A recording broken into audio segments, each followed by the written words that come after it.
আমি একটা কিছু নিয়মগুলি বলে দিচ্ছি যে প্রথমে আমরা বাংলা বিষয়টা দেখব। তো বাংলা বিষয়ে কি কি বিষয় আমাদের মনে রাখতে হবে সেগুলি অবশ্যই আমাদের একটু দেখা দরকার। এক, সাধারণ নির্দেশনা। শিক্ষার্থীর পড়া যাচাইয়ের ক্ষেত্রে বর্ণজ্ঞান, ধ্বনি সচেতনতা, শব্দভাণ্ডার, সাবলীলতা, বোধগম্যতার বিষয় বিবেচনায় রাখবেন। শিক্ষার্থীদের লেখা মূল্যায়নের ক্ষেত্রে বানান, বিরামচিহ্ন ও ব্যাকরণগত ভুল পরিমাপ করবেন। প্রশ্নপত্রের আলোকে শিক্ষক প্রতিজন শিক্ষার্থীকে একক বিবেচনায় শিখন অবস্থা যাচাই করবেন। একজন শিক্ষার্থীকে শিখন অবস্থা যাচাই করে প্রদত্ত ছকে রেকর্ড লিপিবদ্ধ করবেন এবং নিরাময়ে প্রয়োজনীয় ব্যবস্থা নেবেন। অতি উত্তম শিক্ষার্থী নিজ শ্রেণীর সকল যোগ্যতা সফলভাবে অর্জন করতে পেরেছে পড়ে অন্তর্নিহিত ভাব বুঝতে ও বলতে পারবে। উত্তম শিক্ষার্থী প্রায় প্রত্যাশিত সকল যোগ্যতা অর্জন করেছে, শ্রেণী উপযোগী যোগ্যতা অর্জন করেছে সাবলীল। চলমান চলতিমান নিজ শ্রেণী উপযোগী ন্যূনতম যোগ্যতা অর্জন করেছে, শিক্ষকের আংশিক সহায়তা পারে। চলতি মানের নিচে শ্রেণী উপযোগী যোগ্যতার চেয়ে বেশ পিছিয়ে, শিক্ষকের পূর্ণ সহায়তা প্রয়োজন।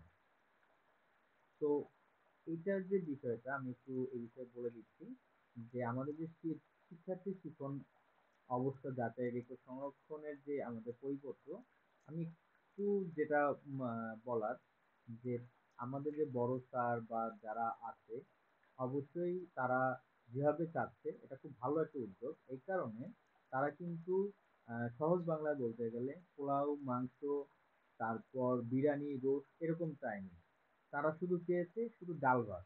দেখেন, শুধু ডাল ভাত আমাদের বাচ্চাদের কাছ থেকে বেসিক যে জিনিসটা, যেমন আমাদের অনেক শিক্ষার্থী আছে যারা ক্লাস ফাইভে পরে আর কি, সিক্সে যে সময় হাই স্কুলে যায় তখন তারা বলে যে এরা রিডিং পারে না, এরা চার প্রক্রিয়া চেনে না, চিহ্ন চেনে না, বিভিন্ন রকম মানে বেসিক যে জিনিসটা। তো এটার জন্য মূলত এটা করা।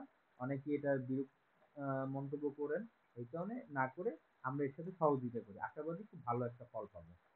তারপর বাংলা পঠন ও লিখন দক্ষতা। বাংলা পঠন দক্ষতা বাংলা পড়ার দক্ষতা অর্জনের প্রধান উপাদান ও তাদের সংক্ষিপ্ত সংজ্ঞা হলো বর্ণজ্ঞান, অক্ষর ও ধ্বনি সম্পর্কে বোঝা এবং তা থেকে শব্দ গঠন করা, যেমন কা শব্দে ক ও আকার মিলিয়ে উচ্চারণ শেখা। 2, ধ্বনি সচেতনতা। শব্দের ধ্বনি চিনে নেওয়া ও আলাদা আলাদা ধ্বনি শনাক্ত করার সক্ষমতা, যেমন বই শব্দে ব ও ও। ই ধ্বনির পার্থক্য বুঝতে পারা। 3, শব্দভাণ্ডার। শব্দের অর্থ জানা এবং তা পাঠ্যবস্তুর প্রেক্ষিতে বোঝার দক্ষতা, যেমন মা, আম, বই, তুমি ইত্যাদি। সাবলীলতা। নিরবিচ্ছিন্নভাবে যথাযথ গতি ও সুরে পাঠ করার ক্ষমতা, যাতে পাঠের অর্থ ঠিকভাবে ধরা পড়ে। 5, বোধগম্যতা। পাঠ্যবস্তু পাঠ্যবস্তুর অর্থ বোঝা, বিশ্লেষণ করা এবং তা থেকে ধারণা তৈরি করার ক্ষমতা, যেমন গল্প গড়ে কে কি করলো তা বুঝতে পারা। এটা অবশ্য ভুল হয়েছে, গল্প পড়ে কে কি করলো সেটা বুঝতে পারা। 6, সিদ্ধান্ত অনুচ্ছেদ পড়ে ও বিশ্লেষণ অনুসিদ্ধান্ত গ্রহণ ও উপলব্ধি করতে পারা। আমি এটা আবারও বলছি, আমরা এখানে যতটুকু চেষ্টা করতেছি হয়তো ভুল ভুল থাকতে পারে, কোনো ভুল হলে অবশ্যই কমেন্টে জানাবেন। তো পঠন দক্ষতা আমরা দেখলাম। এখানে একটুখানি আমি একটু বলে দিই যে আমরা তো শুধু জাস্ট নিয়মের মধ্যে পড়তেছি, কিন্তু বর্ণজ্ঞান শুধুমাত্র যে সম্পর্কে বোঝা তাই নয়, কা হইতে পারে, সেখানে খা হতে পারে, তারপর আহ গা হতে পারে, মানে বিভিন্ন রকম ভাবে। এটা জাস্ট উদাহরণ দিয়ে বোঝানোর জন্য যে অ্যাটলিস্ট এতটুকু পারবে বর্ণজ্ঞানটা। আর ধ্বনি জ্ঞানটা সেই যে বর্ণজ্ঞানের যে কয়াকারে কা, সেখান থেকে একটা শব্দ, একটা ছোট শব্দ যেখানে আকার রসিকার ওরকম ছাড়াও একটা ছোট একটা শব্দ, বই, মই, এরকম ভাবে। তারপর এই যে পার্থক্য এবং তৃতীয় যেটা ধ্বনি, দেখেন ধ্বনির পরে পাচ্ছি আমরা শব্দ। শব্দ হলো এই যে বই বা ইয়া থেকে এইগুলি, সেটা হলো ধ্বনি বলতে আওয়াজ বা উচ্চারণটা। আর ধ্বনির যে পরবর্তী শব্দ, যেটা শব্দ হলো আমরা যেটা লিখিত রূপ বা যেটা আমরা বলি, পাঠ্যপুস্তকে বোঝার দক্ষতাটা, যেমন মা, মা কে সেটা তারা বুঝবে, মা, আম, বই ইত্যাদি। তুমি, তারপর সাবলীলতা, যে বাচ্চা বা যে শিক্ষার্থী সে নিরবিচ্ছিন্ন ভাবে যথাযথ গতি, গতি বলতে কোথায় থামতে হবে, কোথায় থামতে হবে না, কোথায় একটু নিঃশ্বাস নিতে হবে, এরকম ভাবে সুরে, গতি ও সুরে পাঠ করার ক্ষমতা, যাতে পাঠের অর্থ ঠিকভাবে ধরা পড়ে, মানে সে টোটাল বুঝে বুঝে পড়তেছে, সেটা হলো সাবলীলতা। বোধগম্যতা, পাঠ্যপুস্তক অর্থ বোঝা, এই যে বিষয়টা সে পড়লো, তারপর সে গরু রচনা পড়লো, গরু রচনা পড়লে গরু সম্পর্কে তার একটা ধারণা হবে, যে এইখানে কি গরুর চারটা পা, একটা লেজ, দুইটা শিং, এইরকম ভাবে সে ওই বিষয়টা বলতে পারবে বা একটা অধ্যায় দিয়ে বলতে পারবে। সেটা আমরা পরবর্তীতে আসতেছি।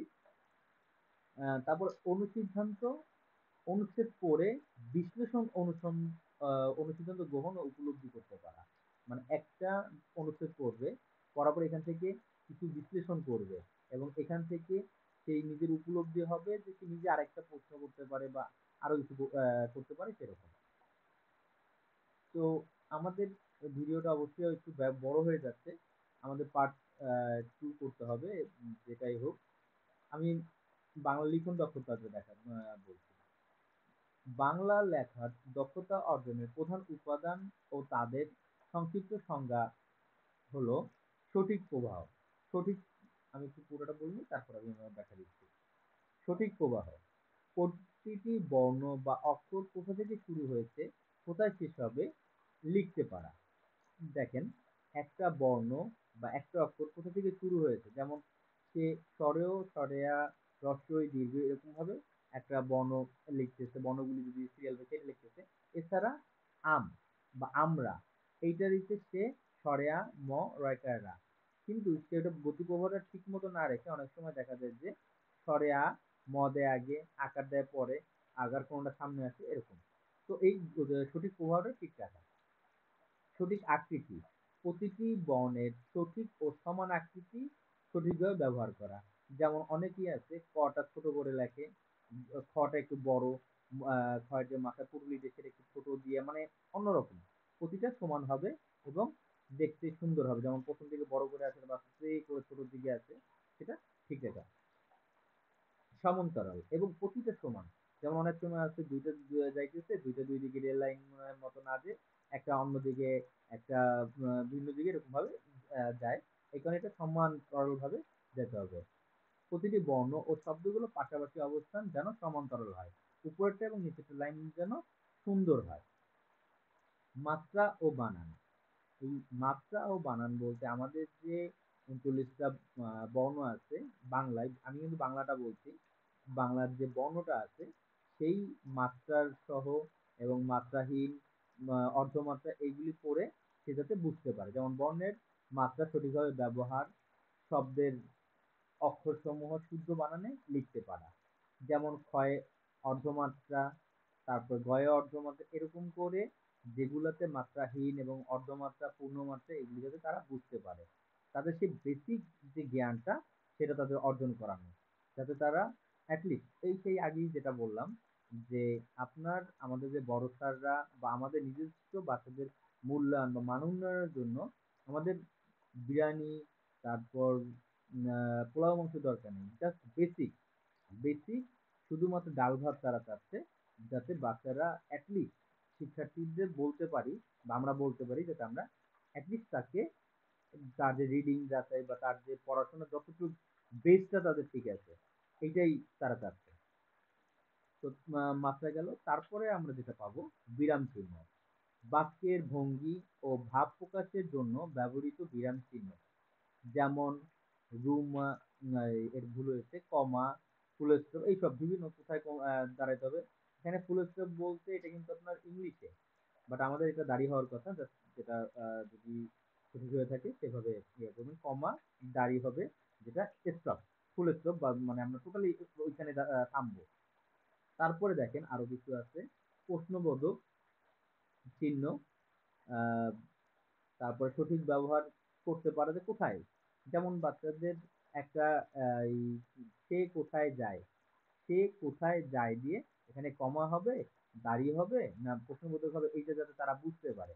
এটাই তাদের কাছ থেকে এইটাই জানা যে সে অ্যাটলিস্ট তার কোশ্চেনটা বুঝছে, বা তার এটা শুদ্ধ শব্দ সেটা বুঝতে পারছে। তারপর ব্যাকরণ জ্ঞান। ব্যাকরণে আমরা 5 পর্যন্ত, 5 এ যে পড়ে, 3 তে এরা কিন্তু মোটামুটি একটা ব্যাকরণের পর্যায়ে কিছু কিছু করে করে প্রতি ক্লাসে জানানো হয়। কিন্তু 1 2 টা ওইরকম না, কিন্তু আমরা 1 2 তেও এই প্রথম শ্রেণী দ্বিতীয় শ্রেণীতে কিছু কিছু করে তাদের শেখাবো, যাতে তারা ব্যাকরণের কিছুটা ধাপটা আগায় নেয়। যেমন দেখেন, ভাষার সঠিক ব্যবহার। আপনি ভাষার সঠিক ব্যবহারের জন্য গঠন রীতির জন্য শব্দ, পদ বা বাক্য গঠনের সঠিকতা বিবেচনা করে এইসব আপনার দিতে হবে। যেমন ওদের যে বিষয়টা, যেটা আমি আমরা যারা টিচার আছি তারা যাতে খেয়াল করি, ওরা কিন্তু একটা বাক্য সম্পূর্ণ ঠিক মতোই বলে, কিন্তু সেখানে বলার সময় সবগুলিতে কিন্তু একটু সামঞ্জস্য থাকে না, বা লেখার সময় তারা অনেক সময় বোঝেই না যে এইটার সাথে এটা হইতে পারে। দেখা গেল যে এমন কিছু আনফরচুনেটলি কথা লিখে ফেলে, সেই লেখাটা তাদের ব্যাকরণের সাথে যায় না। ঠিক আছে? তো এই গেল। আমি এরপরে শেষের যে কোডিং নির্দেশনা, আমরা এই পঠন এবং যে লিখন যে দক্ষতার আলোকে আমরা কোডিং দিব, বা আমরা একটা মার্ক করব, যে মার্কটা মূল্যায়ন সাথে আমরা রেকর্ড করব, আমরা একটুখানি জাস্ট সেটা সম্বন্ধে আলোচনা করছি। প্রশ্ন অনুযায়ী নম্বর প্রদানের ক্ষেত্রে কোডিং নির্দেশনা অনুসরণ করতে হবে। উত্তর না লিখলে কোড 9 প্রদান করতে হবে। উত্তর ভুল লিখলে কোড 0 প্রদান করতে হবে। এখানে জাস্ট এই ভুল হইলে বা শুদ্ধ হলে কিরকম কি করতে হবে সেটা। শিক্ষার্থীর শিখন অবস্থা পড়ার ক্ষেত্রে চলতি মানের নিচে হলে, চলতি মান বলতে সেই যে চলতি মান যেটা বললাম যে সে মিনিমাম একটা পারে, বা সে ওই রেসপন্স গুলা করতে পারতেছে না, বা এইভাবে বুঝে যে চলতি মানের নিচে হলে কোড 1, চলতি মান হলে 2, উত্তম হলে 3, অতি উত্তম হলে 4, এভাবে আমরা মার্কিং করব।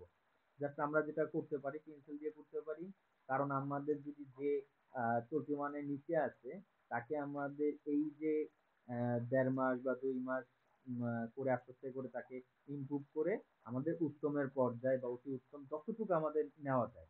আর এই বিষয়টা আমাদের কিন্তু এমনি স্কুল বা ক্লাসের যে কার্যক্রম সেটা ছাড়া আমরা ক্লাস কার্যক্রমের ভিতরে এটা টোটালি ইনক্লুড করব না। সম্পূর্ণ আলাদা হয় লেজারে হতে পারে, বা আলাদা ভাবে তাদের এক এক করে ফেস টু ফেস একজন একজন করে আমরা এই মূল্যায়নটা করব। এবং যে আসবে শিক্ষার্থী, অবশ্যই তাকে বসতে দিব। সে যাতে দাঁড়িয়ে থেকে তারপরে সেই মূল্যায়নটা না করে, তখন দেখা যায় যে তার আহ, জন্য সমস্যা হবে। এই জন্য তাকে বসে সে ঠান্ডা মাথায় তার টোটালি একটা এনভায়রনমেন্ট ক্রিয়েট করে তাকে করতে হবে, যাতে দুজনে, আপনি শিক্ষক এবং স্টুডেন্ট শুধু এই দুজনেই থাকবেন। তো শিক্ষার্থীর শিখন অবস্থা লেখার ক্ষেত্রে চলতি মানের নিচে হলে কোড 1, চলতি মান 2, উত্তম হলে 3, ও উত্তম হলে 4, এই যে এরকম ভাবে আমাদের কোডিংটা দিতে হবে। প্রতিটি প্রশ্নের সম্ভাব্য উত্তরের পাশাপাশি অন্যান্য প্রাসঙ্গিক উত্তর বিবেচনা করা হবে। মানে একটা প্রশ্ন আমি জিজ্ঞেস করলাম বা একটা উত্তর লিখলো, লেখার পরে সে লেখার সাথে সাথে আরো কিছু প্রশ্ন বা ইয়েগুলি তার মাথায় আসে, সে ওরকম ভাবে বলতেছে, তো সেগুলো আমরা বিবেচনা করে তাকে মার্কিংটা করবো, যাতে আমাদের অ্যাটলিস্ট তাকে একটা ভালো পজিশনে নেওয়া যায়। তো আমাদের নেক্সট যে স্টেপে আমি দুটোই ব্যবহার করে দেবো, এখানে জাস্ট আমি নিয়মটা বলে দিচ্ছি, এবং পরবর্তী আমাদের সাথে থাকুন অনলাইন প্রাইমারি স্কুল এবং টেক টুর কোর্স। আমি একটু যদি আপনাদের দেখাই যে অনলাইন প্রাইমারি স্কুল এবং টেক টুর প্রো, যেটা আপনাদের এছাড়া বিভিন্ন রকম জিনিস পাবেন আমাদের টোটাল যে প্রাইমারি স্কুলের যত রকম জিনিস সবই আমরা এই চ্যানেলটার মাধ্যমে আমরা দিয়ে থাকি। আজ এ পর্যন্তই। আমি আপনাকে একটুখানি আহ, দেখাতে চাচ্ছিলাম যে আমাদের আসলে কতটুকু কি হয়। আর এখান থেকে দেখেন এই ফেসবুক যে পেজ, পেজও মোটামুটি একটা রেঞ্জে আসবে। সবকিছুই আমাদের আস্তে আস্তে করে চেষ্টা করছি। আহ, এই পেজেও ভিডিও দেওয়ার চেষ্টা করব। আর এই হলো আমাদের আহ, যে চ্যানেল, ইউটিউব চ্যানেল। এখানে প্লে লিস্টের মাধ্যমে আমরা সবগুলি ক্লাস, ক্লাস 5, 4, বই রিভিউ, তারপর বিভিন্ন রকম, যেমন এখানে আরো আছে মানে বিভিন্ন রকম যে ক্লাসগুলি, সেগুলিটা আস্তে করে আমরা অ্যাড করতেছি। আর সবচেয়ে এটা একটুখানি গোজামিলের মতো অবস্থা, আমরা চেষ্টা করছি এটাকে একটু ফর্মেটে আনার। আর এছাড়া আমার এইটাই, এই টেক প্রোতে আপনি সম্পূর্ণ পাবেন আপাতত আর কি। আর এটারই ওইভাবে এটা শিক্ষা রিলেটেড ছাড়াও অন্য আমার টেক রিলেটেডও কিছু ভিডিও থাকে, এজন্য মূলত একটু ঝামেলা হয়ে থাকে এজন্য। আর এটা টোটালি শিক্ষণীয়, শিক্ষা বিষয় ছাড়া অন্য বা প্রাইমারি স্কুল ছাড়া অন্য কোনো কিছু দেখানো হয় না। দেখেন প্রাকের ক্লাস 5, ক্লাস 4, ক্লাস 3, ক্লাস 2, এখানে অনেকগুলি ভিডিও আছে। এখানে 4টা, 33টা, 44টা, 75টা, 20টা, ওয়ানের আছে 8টা, এরকম করে করে আস্তে আস্তে করে সম্পূর্ণ দেওয়া হয়েছে, যাতে আপনারা এখান থেকে দেখে ব্যবস্থা করতে পারেন।